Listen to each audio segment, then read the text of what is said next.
Konnichiwa, bonjour à tous. Je vous propose aujourd'hui de faire un point sur les différents festivals japonais. On va principalement parler du plus connu d'entre tous, à savoir le Gion Matsuri, le festival de Gion à Kyoto. C'est parti!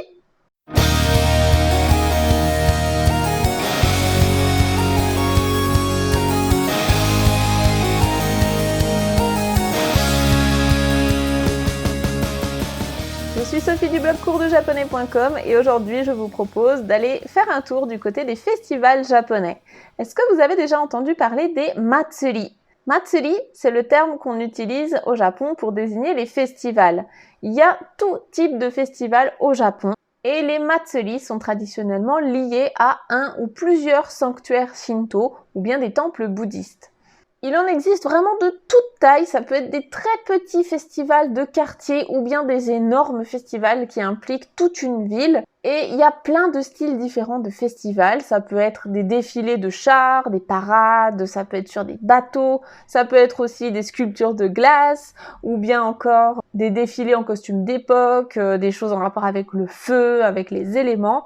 Voilà, il y a vraiment plein de styles différents de Matsuri. Aujourd'hui, je vous propose d'aller faire déjà un tour auprès des plus connus, ceux qu'il faut vraiment connaître quand on est fan du Japon et qu'on aime bien creuser un petit peu plus sur la culture traditionnelle japonaise. Donc, voici quelques-uns des plus connus au Japon. Tout d'abord, le Kanda Matsuri à Tokyo.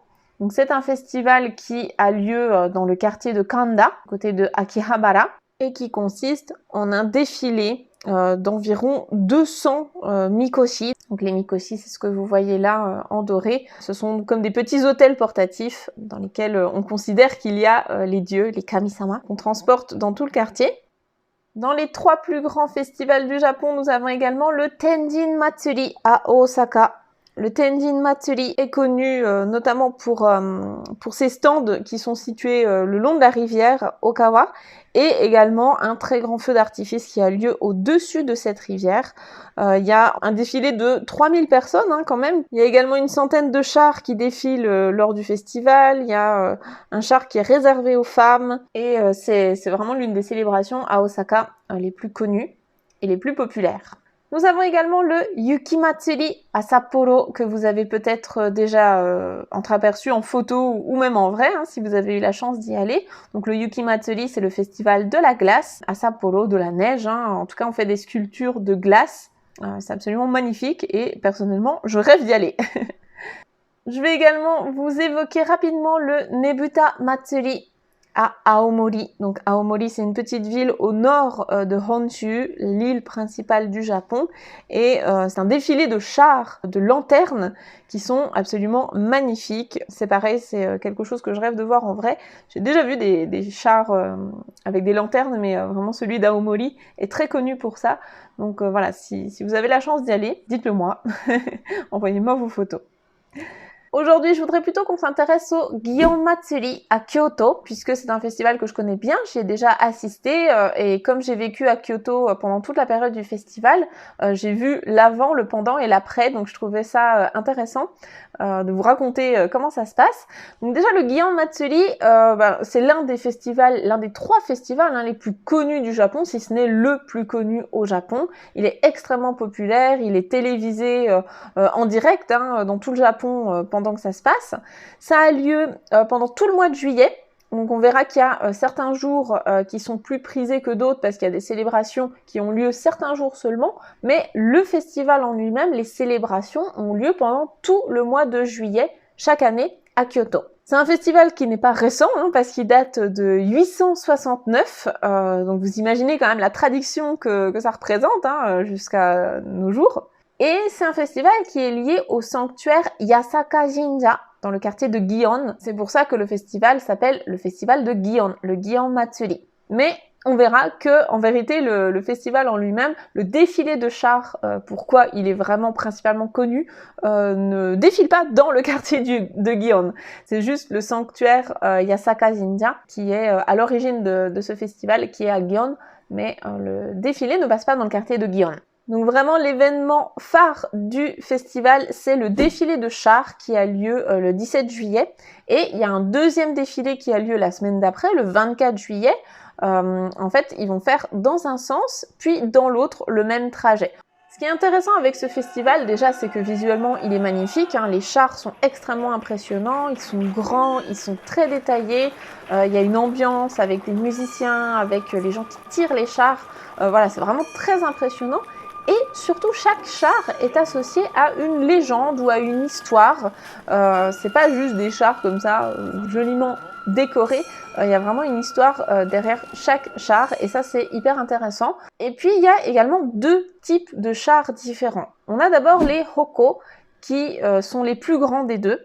Ils peuvent mesurer jusqu'à 25 mètres de haut. Donc c'est vraiment gigantesque, ça fait plusieurs étages d'immeubles, et ils peuvent peser jusqu'à 12 tonnes. Il faut également bien prendre en compte l'idée que ce sont des humains qui les tirent, il n'y a rien d'automatisé, tout est fait à l'ancienne, et on va tirer les chars à main nue, donc 12 tonnes à tirer, c'est quand même pas rien. Donc ça, les Hoko, il y en a 10 dans le festival. Les autres chars sont appelés les Yama, comme les montagnes, les Yama. Ils sont plus petits et il y en a 23 au total. Je vous mettrai un lien dans la description pour aller plus loin si vous voulez regarder en détail quels sont ces chars. Ce sont tous les ans les mêmes donc ils ont chacun une histoire différente. Voici un exemple de Hoko. Les Hoko, ce sont donc les plus grands. Ce sont des photos et vidéos que j'ai moi-même prises en 2018 quand j'y suis allée. On voit ici donc le Hoko Naginata qui est en train d'entamer son premier virage dans les rues de Kyoto sur le trajet. Et c'est vraiment un travail titanesque pour pouvoir faire bouger ce char qui pèse des tonnes et des tonnes juste à la force humaine. Donc c'est assez impressionnant.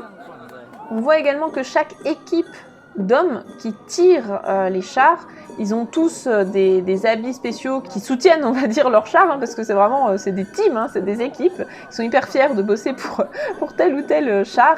Et donc là, on voit qu'ils ont le kanji de Nagai par rapport au Naginata, donc c'est le nom du char en lui-même. Ce Hoko Naginata, c'est toujours le premier char du festival, ça ne change pas. Par contre, tous les autres chars, eux, leur ordre de passage va être tiré au sort chaque année. Et c'est le maire de Kyoto qui annonce l'ordre de passage des chars. Donc chaque année, c'est vraiment un événement. Tous les habitants de Kyoto sont à fond pour savoir quel sera l'ordre de passage des chars cette année. Parce qu'en fait, c'est assez important. Vu que les premiers chars à passer, donc après le Naginata, c'est les premiers qu'on va voir. Et comme le festival, le défilé en tout cas, dure vraiment longtemps, ça dure plusieurs heures dans la même journée, ça se passe en juillet, donc il fait très chaud et très humide à Kyoto, c'est pas forcément agréable de rester dehors à cette époque-là. Donc quand on est dans les premiers chars, on va rapidement se faire voir par toute la ville, mais quand on est les derniers, concrètement, il n'y a plus grand monde qui attend à ce moment-là parce que voilà, la chaleur est quand même difficilement supportable. Avec mon mari, nous, on était restés quand même quelques heures, mais on n'a pas eu la patience de rester vraiment jusqu'au bout. Même si on avait l'envie, franchement, ça commençait à être difficilement supportable. Donc, c'est pour ça que c'est important pour les chars de passer dans les premiers parce qu'au moins, ils savent qu'ils vont être vus. Alors que s'ils sont dans les derniers, il y aura plus grand monde dans les rues, concrètement. Ça peut être aussi une bonne technique pour vous si jamais vous voulez assister au festival mais que vous n'aimez pas être entouré par plein de gens. Si vous vous en fichez de voir les premiers, qui sont pas forcément plus intéressants que les derniers, les derniers sont très beaux aussi, du coup vous pouvez vous dire ok, on vient, mais quelques heures après, 2-3 heures après le départ. Comme ça, vous profitez tranquillement. Les rues sont plutôt calmes.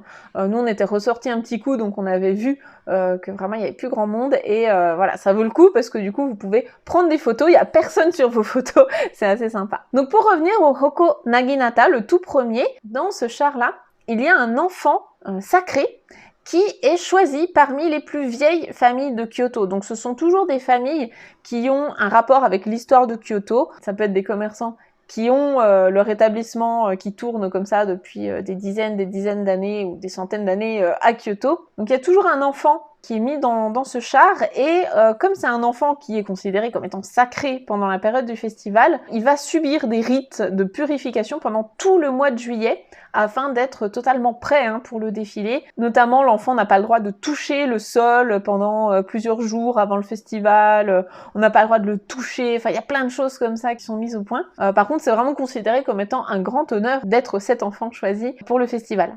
Voici un exemple de Yama. Donc cette fois, ce sont les chars qui sont plus petits que les Naginata. Nous, quand on avait assisté au festival en 2018, le premier char tiré au sort après le Naginata, donc, c'était celui de la menthe religieuse. Et franchement, c'était hyper sympa parce que la menthe religieuse, elle était articulée, donc elle bougeait, elle était super mignonne et trop bien faite. Et comme c'était le premier char tiré au sort, du coup, tout le festival était sous les couleurs, le thème de la menthe religieuse. Il y avait plein de goodies, il y avait des éventails, il y avait plein de trucs avec des menthes religieuses. Donc c'est super rigolo quoi, de voir vraiment l'engouement qu'ont les Japonais pour ça.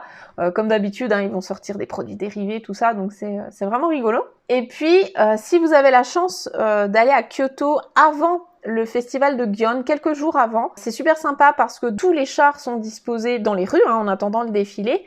Et il y a à chaque fois des petits panneaux qui expliquent quelles sont les histoires de ces chars, pourquoi c'est une menthe religieuse, pourquoi est-ce que là il y a des lapins, pourquoi est-ce que c'est un bateau, voilà, il y a plein de petites histoires ou des légendes qui sont vraiment sympas. Tout est expliqué en anglais, donc ça permet aussi aux étrangers de mieux comprendre. Et puis sinon en japonais, bien sûr, si votre niveau vous le permet.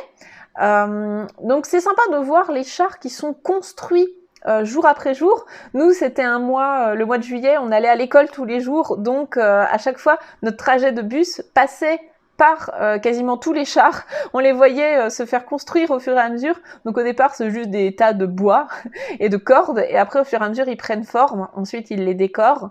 Après, il y a le défilé, et puis une fois que le défilé est passé, hop, on va les démonter. Donc c'est vraiment rigolo de voir l'évolution, et surtout de voir les chars de plus près avant qu'ils défilent dans le quartier. Alors justement, le défilé, comment ça se passe? Eh bien, il y a un trajet qui est défini, c'est tous les ans le même.